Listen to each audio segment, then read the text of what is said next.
Hello everybody and welcome to today's video. In today's video we've put an electric fence up, you can see here. So this goes around the wood. I'll just spin the camera around and you can have a better look. So this fence I've put up goes around this wood. In that wood there's a big mine shaft, disused mine shaft. It's massive, it is. You could chuck a house in that mine shaft. It's further down the wall, it's in the middle sort of. But put an electric fence around it. So we put an electric fence around it. We've put it around it because this is the ground that we did third cut off about 3 weeks ago. So we took third cut off it, we slurried it heavily. It had a lot of slurry. It's rained a lot since. And there's quite a bit of grass growth out here. And what we're going to do is we're going to fetch the heifers back. Yeah, so what we're going to do is we're going to fetch the heifers back tomorrow. Hopefully they're coming in here. So, but we don't want them going in that wood over there because, well, there's a mine shaft in there. If they go in there, there's not much hope because you know, we don't want them going in there. The wall around it's not very good. We don't normally graze this ground. This ground's normally just silage ground, but because we've been renting a block of ground away from the farm and the heifers have been on that all summer, they're going to come back and onto this. So we're doing things a little bit differently this year. So I'll just show you the grass growth. So you can see, we're just sat in the Land Rover now, but you can see it's greened up a lot since we put slurry on it. I mean, there's a lot of leaves just because we're at the side of this wood here, but there's a lot of grass growth across the rest of the ground. There's 44 acres here, and we're going to put the heifers on it tomorrow, hopefully, and hopefully it'll do them like a week or so before we have to bring them back inside. So this is like a bit of bonus ground. This is a bit of bonus grass, so we wouldn't normally graze this. We'd normally leave it over winter, but instead we're going to graze it, and yeah, so it's a bit of bonus grass. We wouldn't normally graze this, so that's basically ins and outs on what we're doing. So hopefully you'll see me tomorrow when we'll catch up tomorrow when we bring the heifers over into this ground. Hopefully all of us to plan, because my anxiety levels are through the roof right now because we've never walked cows on the main road before, and where we're going to walk in-calf heifers up a main road, which is not something I'm really looking forward to, but it'd be like 9 trips in a cattle trailer, and we don't want to be, you know, it's going to take all day to cart heifers back, whereas for half an hour walking them up a back road and then walking them onto a main road, it shouldn't be the end of the world. Hopefully it should be a lot quicker.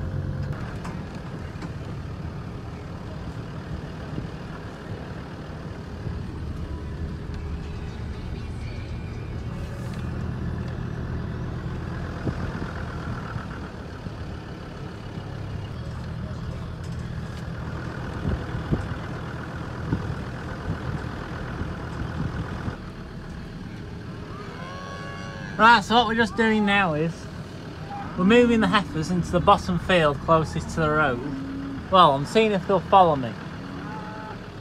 It's a basic way of describing this. We're hoping that they'll come to me and we'll be able to take them into the bottom field, which is down there, shut them in there, and then they've just got one field to send them out into tomorrow onto the road. Hello!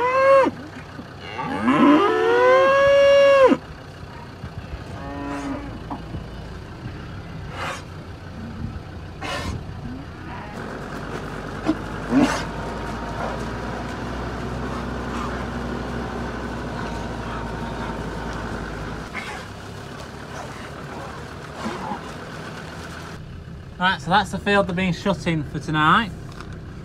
And hopefully tomorrow we'll get them out that bottom gate and onto the road.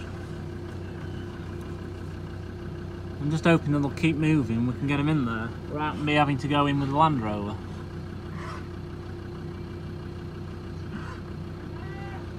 Right, so we've managed to get them in the field.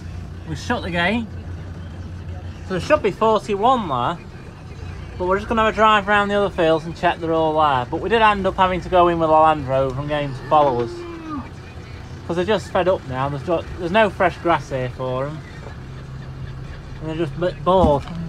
But we'll just have a ride around the other fields, check there's none hiding anywhere.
Hello, so welcome back. Today is Friday the 1st of November, so it's a day after we've moved them.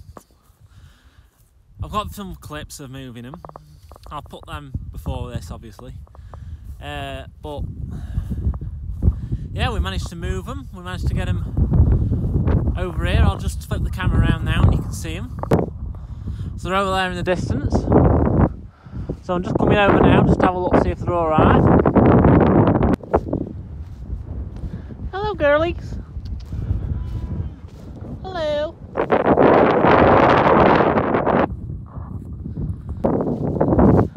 Hello.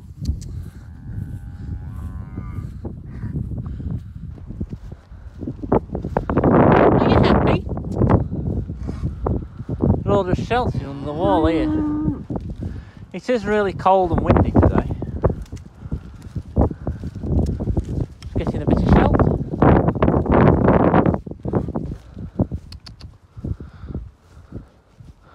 One over there just chilling. Right, so they all look very happy, stood behind me. Looking very happy. So it is really cold and really windy, so I'll keep this short and sweet really. But this ground they're on, this is what we own. And they moved off ground that we rent, which is a mile away. So we've walked them a mile to here, via roads. You'll see that from the clips that I got, which it was all a bit stressful. I were all anxious about it and stressed about because it could all go horribly wrong.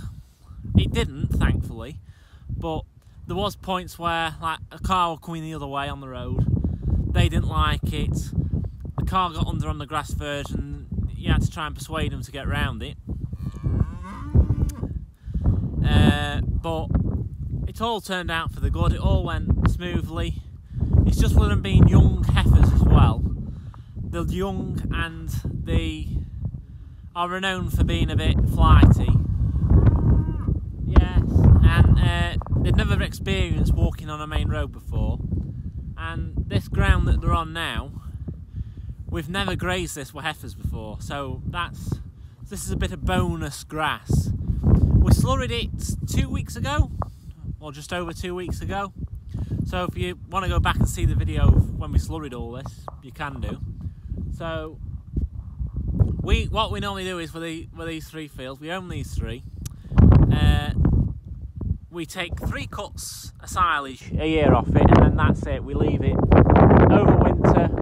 It'll get slurried once or twice over the winter period, and then it'll get slurried at least once through the summer. And it just has fertiliser in the summer as well to get the grass growing. And it's a good land for cropping for silage. The boundaries are all right. You'll see that wood there I'm pointing to in the distance. At the start of the video I put electric fence around that because the wall around that is really bad and there's mine shafts in that. There's an old mine in there and we don't want these getting in there because that would be a complete disaster, because not only would it put them at risk, but if we had to go in and get them out, that would put us at risk trying to get them out. So we don't want them going in there. That electric fence is doing its job. I'll check that every day when I come and check these. But hopefully they'll be over here, I'd like to say a week. There's 40 odd acres and there's 41 heifers here, so it should be alright a week or so, I should imagine. We'll bring them back home when they're ready to come home. So where they'd been fed up there for a couple of days, they were, when I was going looking at them, they were coming running up to me, you know, come on, give me some more food sort of thing. Whereas now they've seen me, they've not come over to me. That's purely because they're happy at the minute. They've got some fresh grass. Well, it's fresh, but it's not best quality. It's a time of year, it's not good quality stuff at this time of year.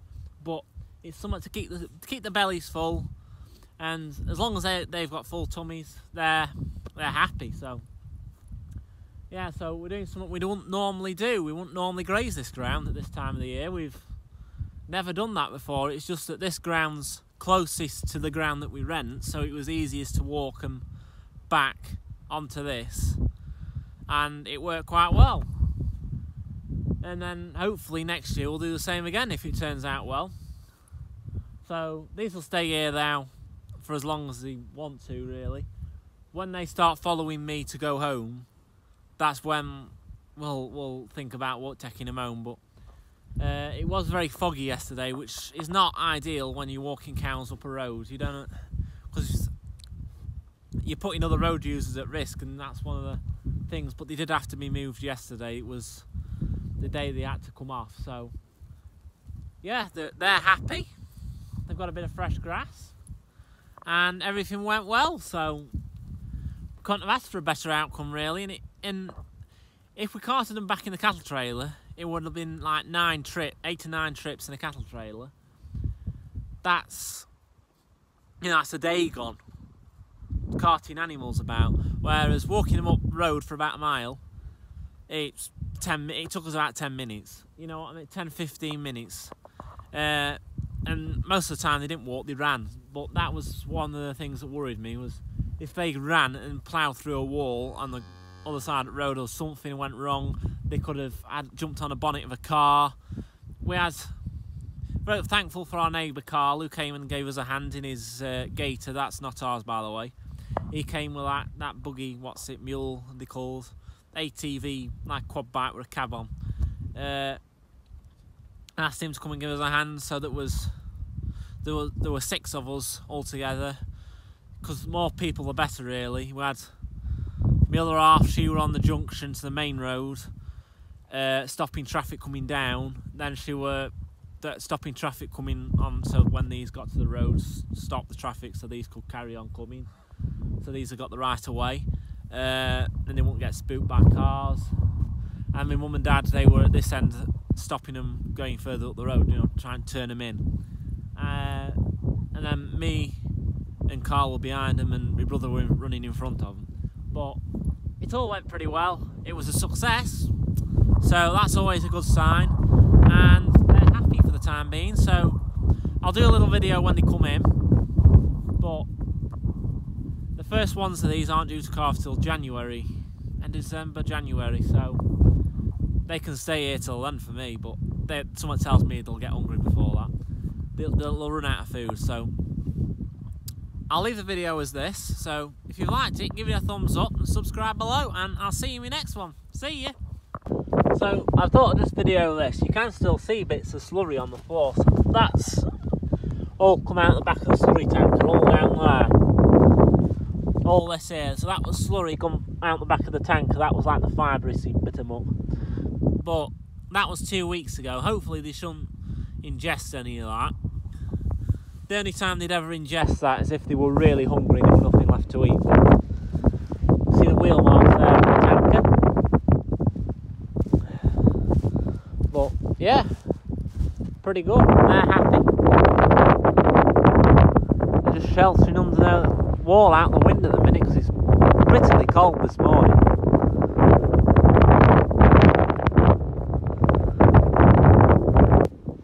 Well, just show you how big this field is. So this is the second biggest field on our farm, so it's 25 acres.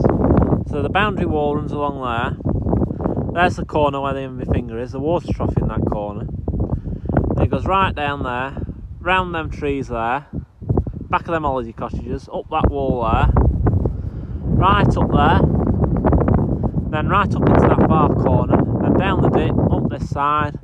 You could just make it out on the skyline there, the top of the field. And then back down, obviously, to where the heifers are now. But yeah, second biggest field on farm here.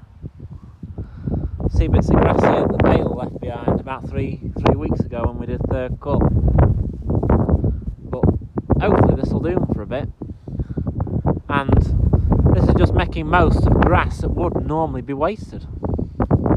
But hopefully it's a bit of bonus grass anyway. So, and then we ran them through that gate down there in the bottom. So where my finger is now, that's where the corner of the main road is.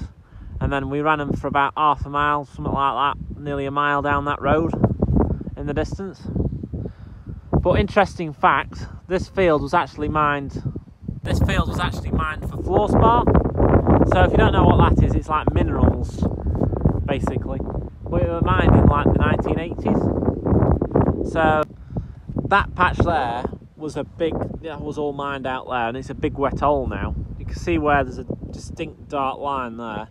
That's very, very wet in this particular field. And where the heifers are here, that hollow there, that was also mined heavily. That's a very wet hole. But the whole field was mined, but them two are very wet holes. Ever since it was mined, they've become very wet patches. But yeah, it just holds water there.